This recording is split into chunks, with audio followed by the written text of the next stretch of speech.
bottom of the hour, so I'm going to call this meeting to order of the Retirement System Investment Commission. Today is June the 2nd, 2022. And before we get into our agenda, we'll turn it over to Mike again and ask, is there any other housekeeping or shuffling around of order? Is the agenda okay? What do you have anything? Mr. Chairman, we're probably going to need to exercise a little degree of more flexibility than we usually do during our meetings. We usually kind of stay with the agenda.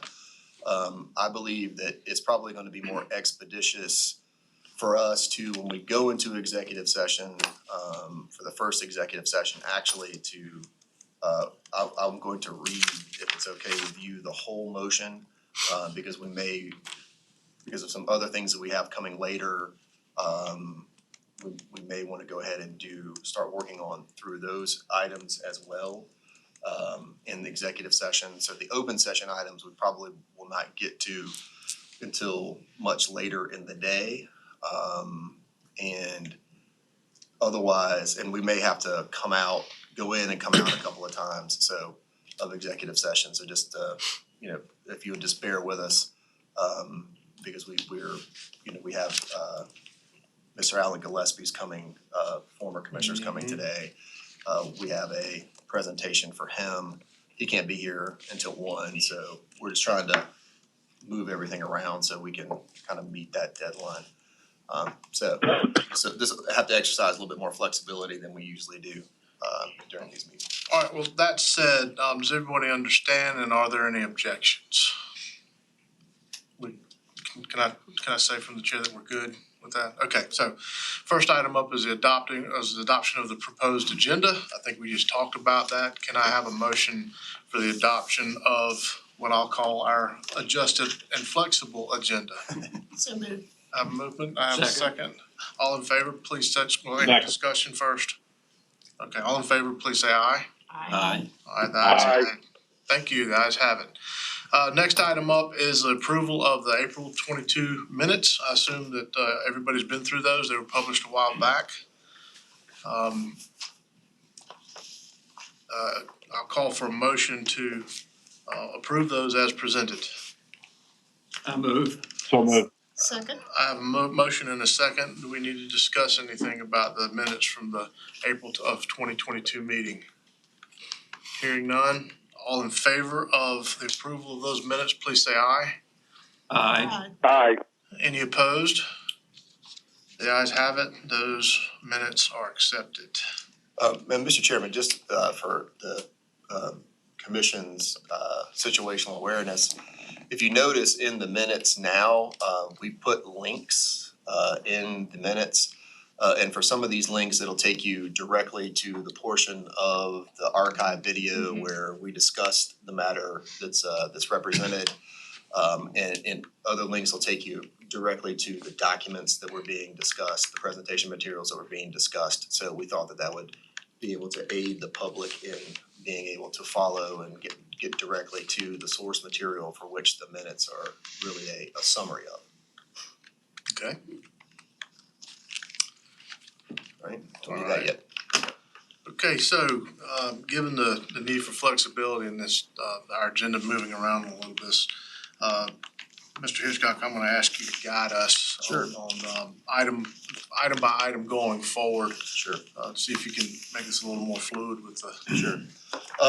Well, if you first of all, Mr. Chairman, as you see under your report, which I'll talk about, we do have the first item of business is the retiree representative election.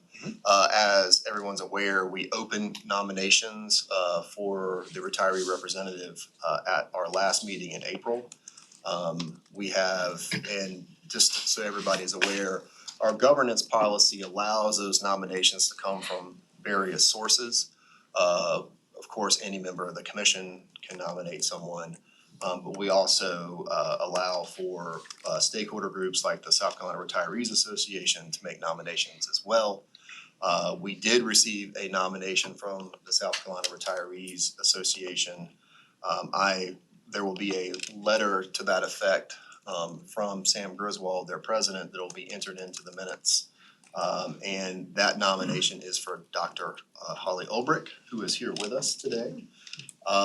So I believe that it would be, at this point, it would be good for us or for the commission to recede into executive session to talk about her nomination and to invite her into that executive session as well.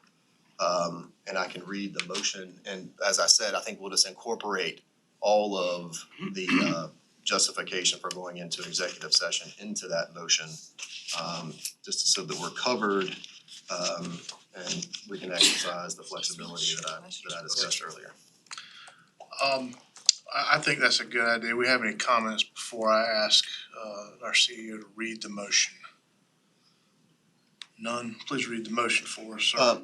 Thank you, Mr. Chairman. The motion be to recede into executive session to discuss personnel matters pursuant to South Carolina Code Section 30-4-70A1 and to receive advice from legal counsel pursuant to SC Code Section 30-470A2. Also, to recede into executive session to discuss investment matters and specific private equity investments pursuant to SC Code Sections 9-16-80 and 9-16320. Also, to discuss negotiations incident to propose contractual arrangements for a general investment consultant pursuant to SC Code Section 30-4-70A2. May I have a motion? I move. Second. I have a motion and a second. Any discussion? Bless you. Sure. All in favor of receding into executive session, please say aye. Aye. Aye. Aye. Any opposed? We are now in executive session. The members of the commission unanimously approved Dr. Holly Ulbrich as the retiree member representative for a term commencing on July 1st, 2022 and ending on June 30th, 2026. And find the retiree representative qualified to serve as required by SC Code annotated sections 9-16-315D6. That would be the motion. So moved. Second. I have a motion and a second. Do we have any discussion? All in favor, please say aye. Aye. Do we have any opposed? Motion carries. All right, congratulations. Congratulations.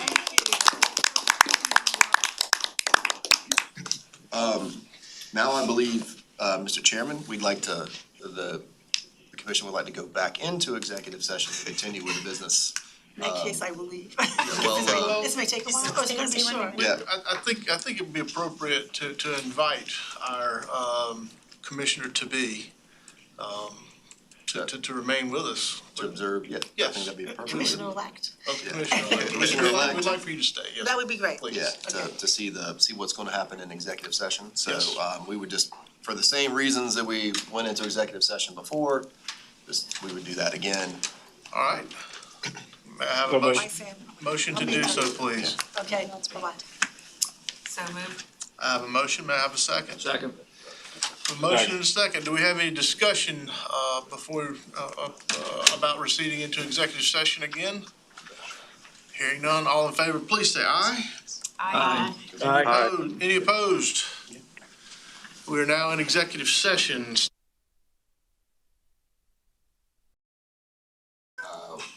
Initially appointed when the commission,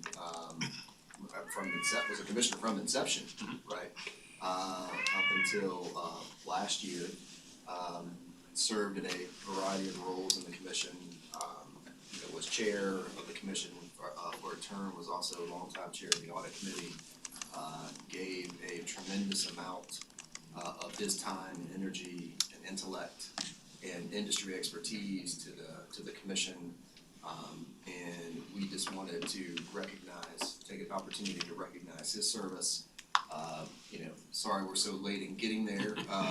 We're just now back to the point where we're all back in person, and we're operating from post-COVID environment. So from the commission meeting standpoint, so we thought it'd be a good time to invite you here, take an opportunity to recognize your service and not only thank you, but also thank your family for all of the time that you were, willing to put up with him being away and doing things for us, and all the hundreds of pages of documents that he had to read on way too many occasions.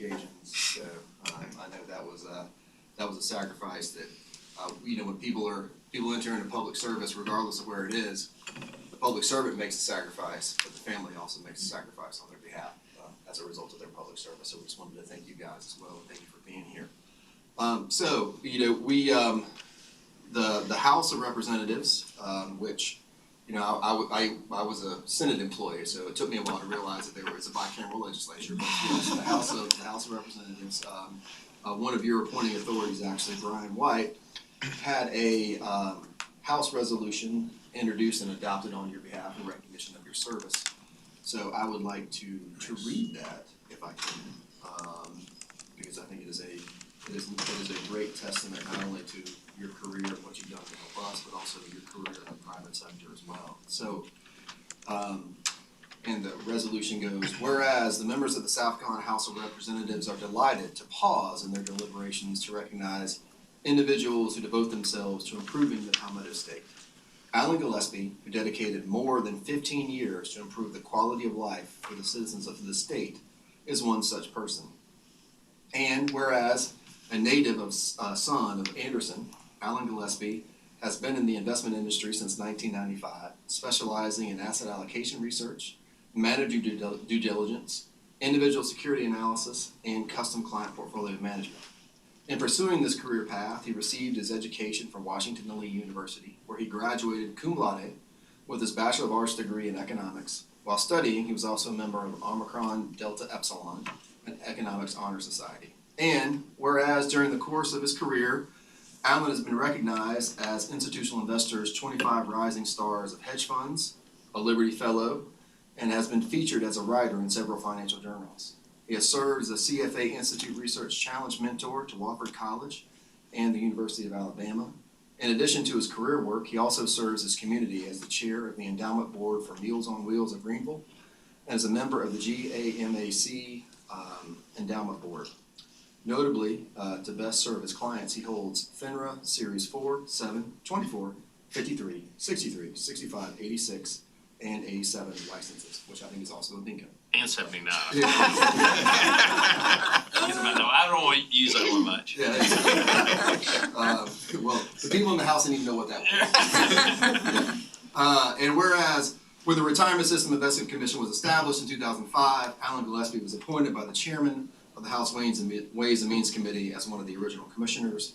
During the course of his distinguished service, he served 2 years as the chairman of the commission from July 1st, 2010 through June 30th, 2012. His presence on the commission, in which he was able to use his vast reserves of collected knowledge and instinctual talents, positively served the state and its many employees for more than 15 years.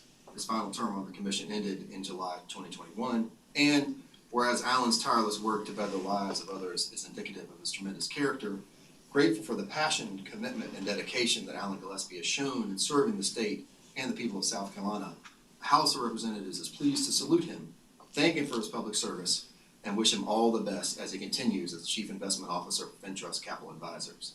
Now, therefore, be it resolved by the House of Representatives that the members of the South Carolina House of Representatives by this resolution recognize and commend Alan Gillespie for his years of distinguished public service and commitment to the state of South Carolina as a commissioner on the Retirement System Investment Commission, and wish him much happiness and fulfillment in the years to come.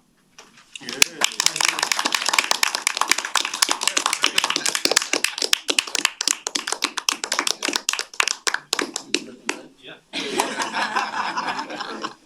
Just again. Okay. All right. There you go. Cool. Awesome. Thank you. Well, The floor is yours. well, it's certainly been a pleasure. I had no idea when I first got asked. It came up because I just moved back to the state, and Trav Robertson, who was working for Grady Patterson at the time, called and said, "Hey, we're writing this bill and we're putting something in here about CFAs, and no one around here seems to know what a CFA is." Because at the time there was maybe 80 in the state, and I think about half of them worked for Bank of America and just happened to be on our side of the line. I'm glad to say now, in part because of the commission, there's an active Columbia chapter, there's an active Greenville chapter, and there's an active Charleston chapter now. So when Dan Cooper, so through Trav, I came down, met Dan Cooper, and that's kind of how it started. And Brian White kind of stuck it out when it was a little bit ugly on the headlines, and But I appreciate the opportunity to serve, appreciate the opportunity to learn a lot about state government, appreciate the opportunity to meet a lot of fine folks. And even though there's been some differences along the way, I think the commission wound up in a very good place ultimately, and largely thanks to the leadership here, Mike and Jeff. I think we, through trial and error, we eventually got to the right spot and the right people, right? And that's what it takes at the end of the day. And so it looks like felt good about rolling off, that leaving it in much better hands than when we had a lawyer and Ashley to get it started, and even laws that were changing kind of along the way. Right? So definitely a learning process. So, but certainly enjoyed my time and appreciate the opportunity and appreciate everybody here and what you continue to do. Thank you. Yeah. Thank you. We appreciate you. You're right. Thank you, Alan. Appreciate y'all taking the time. Thanks. Right. Sorry it took so long. Well, good. Nice to meet all y'all. I had the pleasure and the privilege of serving with Alan from his first day on the commission to the last, and the people who are newer to the commission than that, which is everyone,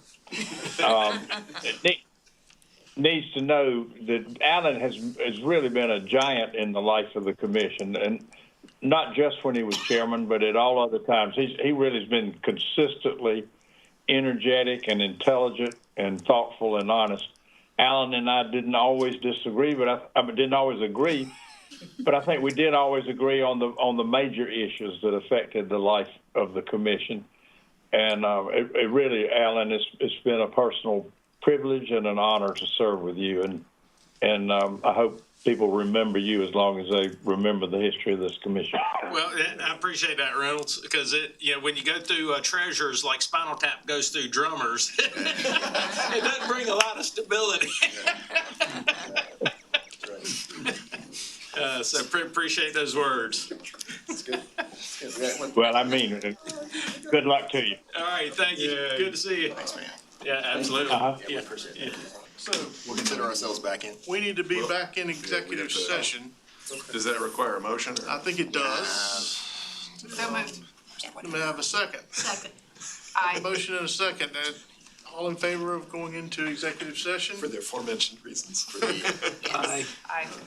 Do we have? Aye. All right, the ayes have it. We're in executive session. Staff, please take appropriate measures. Yeah, but I think we need to have some actions Yes, sir. as a result of that work.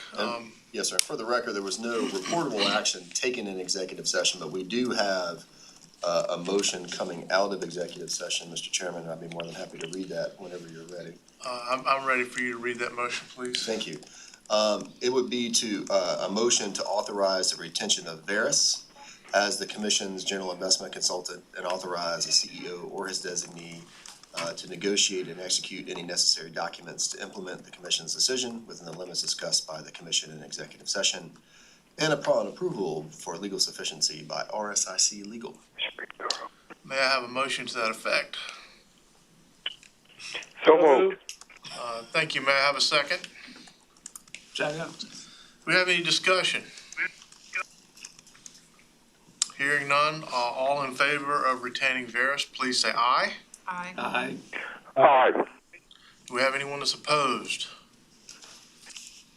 Hearing none, Veris is now going to be contacted by senior management, and they're gonna hammer out a contract, and they, barring some unforeseen event to happen, they will be our general investment consultant going forward. Thank you, Mr. Chairman. Next up. Mr. Chairman, next on if we revert back we're in open session, if we revert back to the open session agenda, the next item of business on the agenda would be chair and vice chair elections, but it's my understanding from talking to you and other members of the commission and our one-on-ones that there is some consensus to defer that till at least, I think, the September meeting, to give, at the very least, our new commissioner an opportunity to get acclimated and to potentially participate in that election. And, we also take into consideration that we may have other commissioners, who are appointed within that interim time period. So but it's my understanding that that's the consensus. If that's so, we can just move on to if I'm in error, then Does anyone have a problem with that? All right, I think we can go, we can go on your assumption. thank you. Thank you, Mr. Chairman. Now, if Brian Moore and Justin Young stand up in front of us so we can get a good look at you. Oh, no. It's been a while since I've used that. What did you do? Yeah, Massive amounts of trouble. yeah, there you go. Gentlemen, we apologize to have to tell you this way in such a public setting, but no, I'm just kidding. Just wanted to take a moment to recognize. We arranged for a flyover. Yes, there you go. To be clear. 737 flyover. F-16, Sound of Freedom.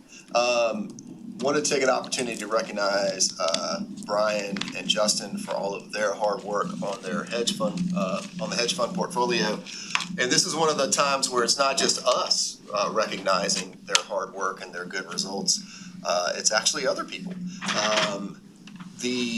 In April, we had the distinction of, we being RSIC, had the distinction of being named Public Plan of the Year at the Institutional Investor Hedge Fund Industry Awards Conference. It was a fantastic honor, and especially reflects on the work that both Brian and Justin have done over the past several years, really to restructure that portfolio into a world-class hedge fund portfolio. We were up against some very stiff competition, some funds that we have a lot of respect for, and because we have so much respect for them, we won't mention their names, given that we crushed them in the. I'm just kidding. But I mean, I think it was obvious to the institutional investor that the work that Brian and Justin have done has been absolutely outstanding. And just to give you some highlights, back in fiscal year 2021, our portfolio was up 17%. And not only was it up 17%, but we're also, meeting our goal. One of the things that we asked for out of that portfolio is, that is a singles and doubles portfolio, right? So, sometimes triples and occasionally a home run, like in 2021. But really what we're looking for is consistency of positive return.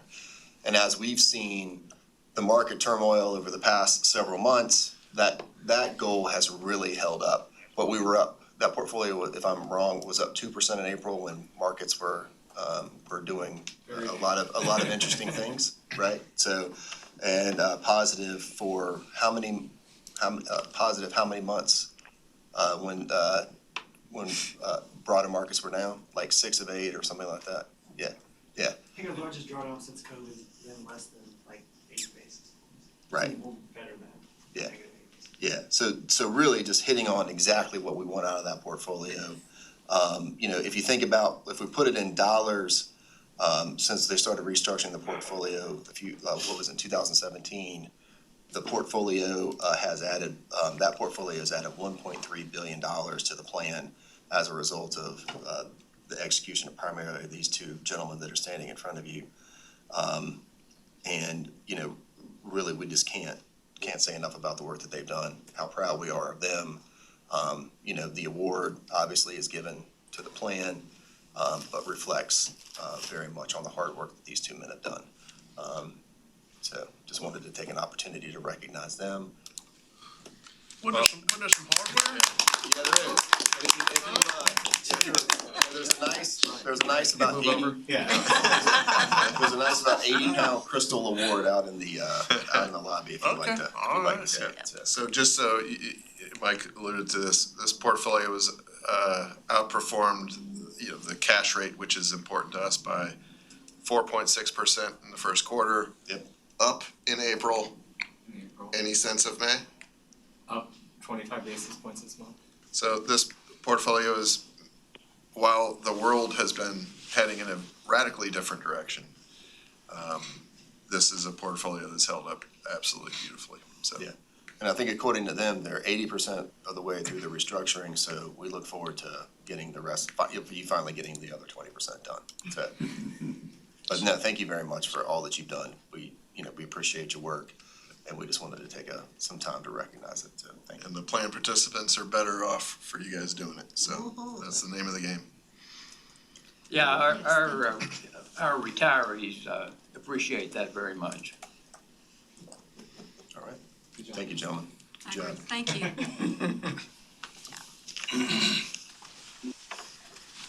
All right.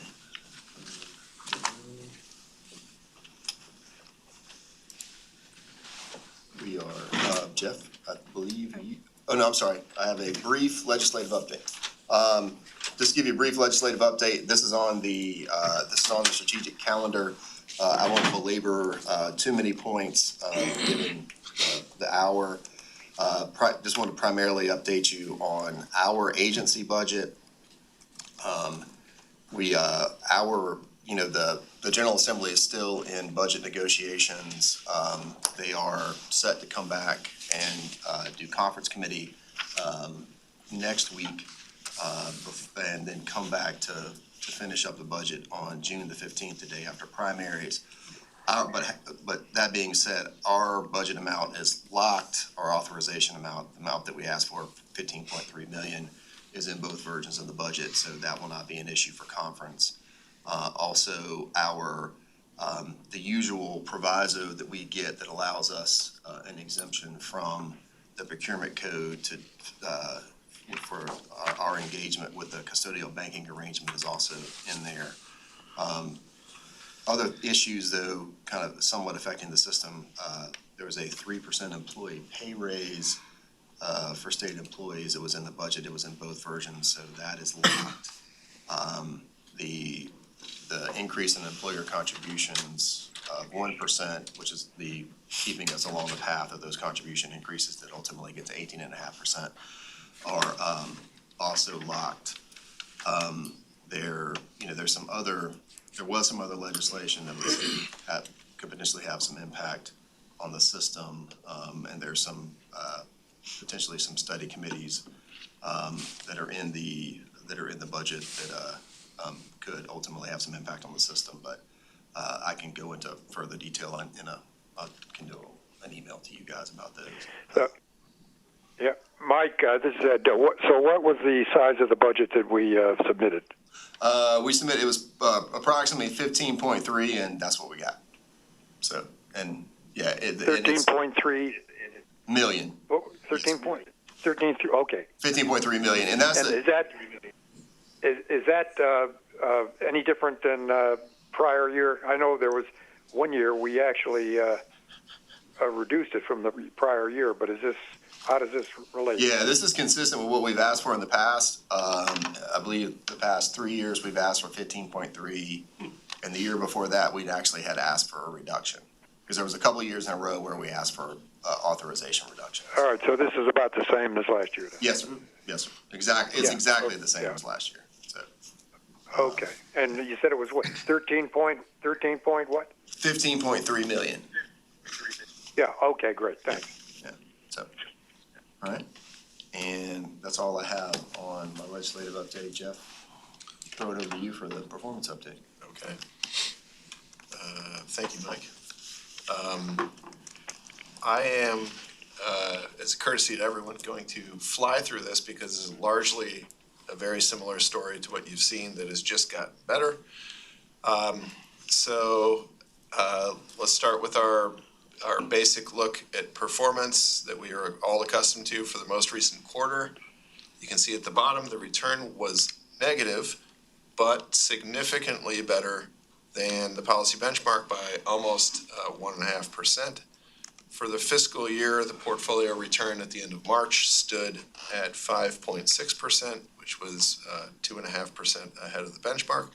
At the bottom of the page, I do think since we are in a drawdown this year, it's worth spending a second on this. I want to point your attention to the trailing 1 year of net benefit payments, $546 million. That is at March 31st, 1.33% of the plan.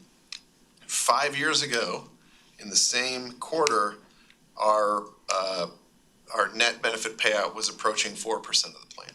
So in a drawdown is a wonderful moment to have a much more modest negative net benefit payout. Wasn't that because of Terry though? I'm sorry? Wasn't that the year with the big pay down because of Terry? I don't know that was 5 years ago, but it was not that dissimilar, but Peggy, perhaps you'd. It would have been in 2018. And Okay, we yeah. did have about, just in that very last year, about an $850 million final payout of Terry. There were consistent payouts up until that point, but that final payout was pretty significant. Okay, sorry. Didn't mean to interrupt. So this is that's a fantastic thing to point to, where the action of the General Assembly in 2017 creates better funding for the system, and we benefit in running the investment program from that action. So looking at the performance framework, two things that I'll key into on this page.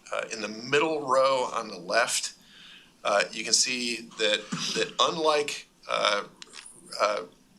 the last few years, the 70-30 portfolio has begun to struggle mightily against a more diversified approach. Not saying that this is going to continue, but it is noteworthy that even on a trailing 3-year basis, the recent weakness has pulled the longer-term performance of the risk reference portfolio below that of the policy benchmark and more meaningfully below the performance of the total plan. Second, there's good news in the other two boxes in the middle of the row, where in aggregate the decisions from both portfolio structure and manager selection are positive and compelling over all time periods. So we'll dig into that in just a moment. You can see here why the simple stock bond portfolio has been struggling.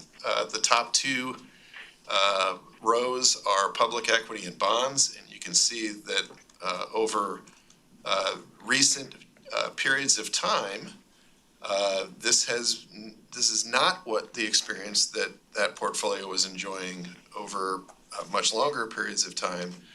And of course, we still believe in public equities. There's a reason for bonds to be in the portfolio, so this is not an indictment of those asset classes, but it is important to, I think, recognize in moments after a long drought when a diversified approach to investing has been edging ahead of the simple portfolio. As I mentioned a moment ago, we've had excess returns over all time periods, and with the exception of real assets, this year all other parts of the portfolio are outperforming. We just celebrated our hedge fund team, and the gold box is showing us not only the portfolio weight, but the excess return over a cash rate, which is the threshold for us in terms of determining whether portable alpha is working or not. And you can see green all the way across because those guys have done a fantastic job. I want to point out that in light of the struggle during this quarter for both stocks and bonds related to alternative asset classes, when I get to the compliance page, remember, this is part of why those private asset classes are growing in weight relative to our targets. I am going to skip this. Jeff, can I ask a question? Yes, sir. Just tell me if I'm being cynical and crazy here, but Yes. Hey, Bill, for the record, that was not me. That was me, Bill.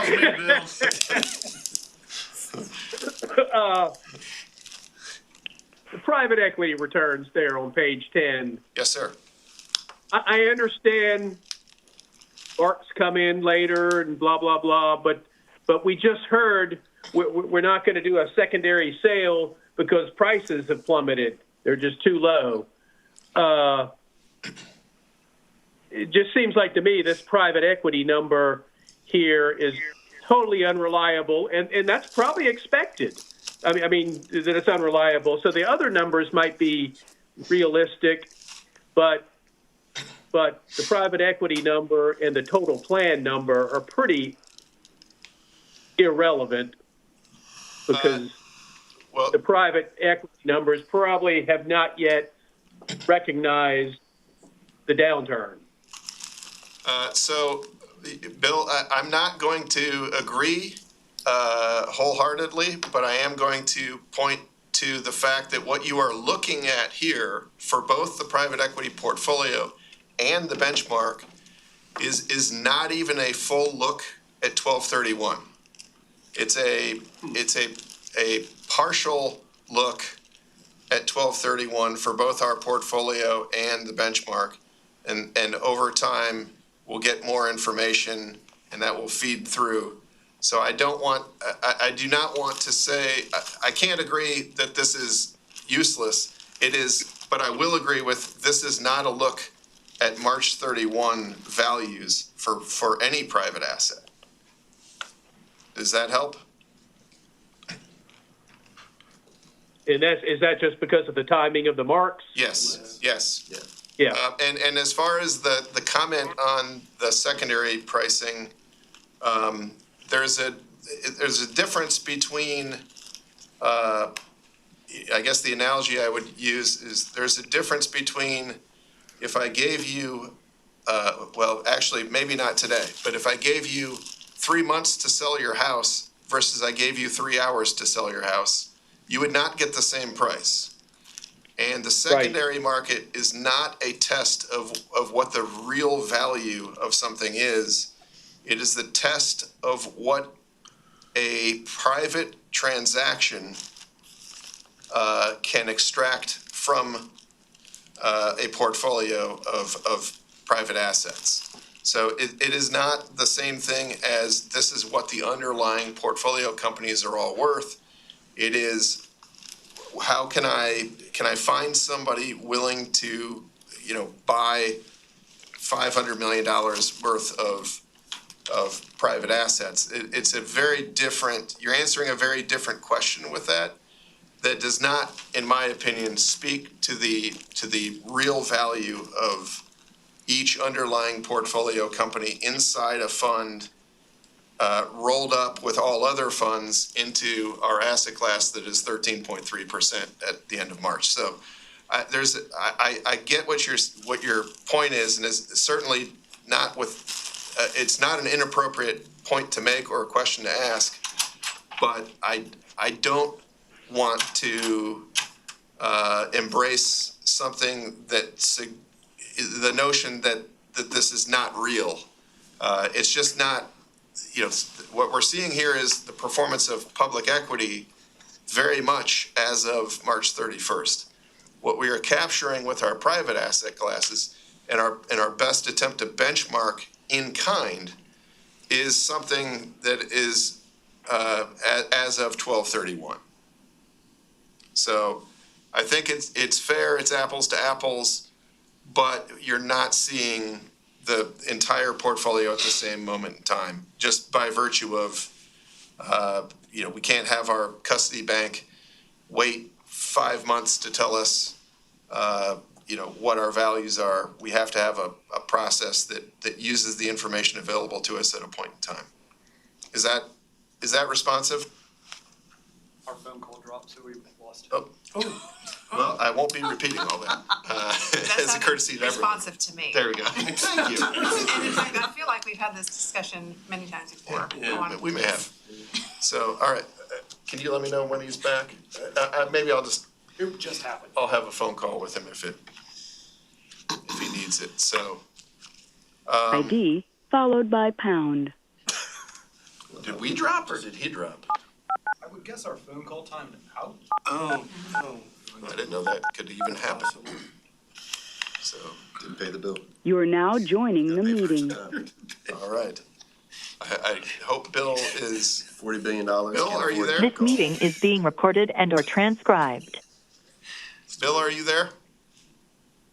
Yeah, the volume went out for a while. Yeah, we lost the phone call evidently. It's all right, Jeff talked for about 6 minutes after answering your question. We finally. Did he finally agree with me? Oh, well, I wouldn't say that. But he didn't, I don't think Thanks for the answer. Yeah. Okay, all right, so I'm gonna skip this page. This is, as you recall, the page that shows all of our attribution effects on one page. I will get into each individually. Looking at the impact of overweights and underweights, this is a very simple story and a story that is consistent with prior quarters. We have been overweight private equity, underweight bonds. Both of those are contributing favorably to the total return, and it may be a little small at the bottom. And that has helped our return at the plan level by almost 1%. Then moving to implementation, and as a reminder, implementation this is where we measure effects, where we structure an asset class differently than the benchmark. These effects often are more subtle, and as you can see here, it's been a little bit of a mixed bag, but slightly positive. We've been overweight floating rate debt, underweight fixed rate bonds. Both of those have been very productive. Inside of our bonds portfolio, we've been reducing, but still have some high yield and emerging market debt. That is diminishing in terms of its meaningfulness by virtue of us redeeming from those strategies. And then inside our real assets portfolio, using both infrastructure and REITs, which are listed, those have both underperformed our private real estate benchmark, but net, this is very slightly positive. And then manager selection. This is how have our managers performed relative to those modified in structure asset classes.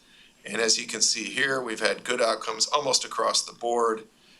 In aggregate, this is contributing the lion's share, 1.6% to our excess return. And then we finish where we started. This is all of those put back on here, and that is how we get from 3 to 5.64%. This is a rolled up table that shows you the same exact thing for people who like to look at data tables.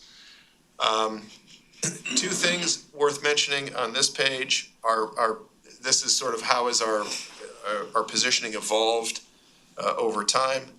Our private assets not only outperformed during the quarter, but called more capital than they distributed. And you'll see the effect of that on the next page.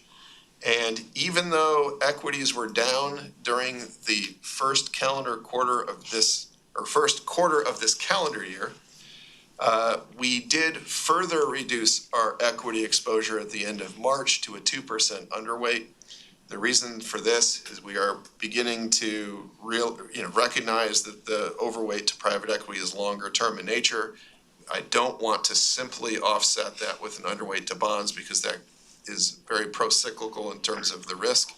So we are beginning to offset that by a shared underweight between bonds and equities that will likely over time be more equity oriented.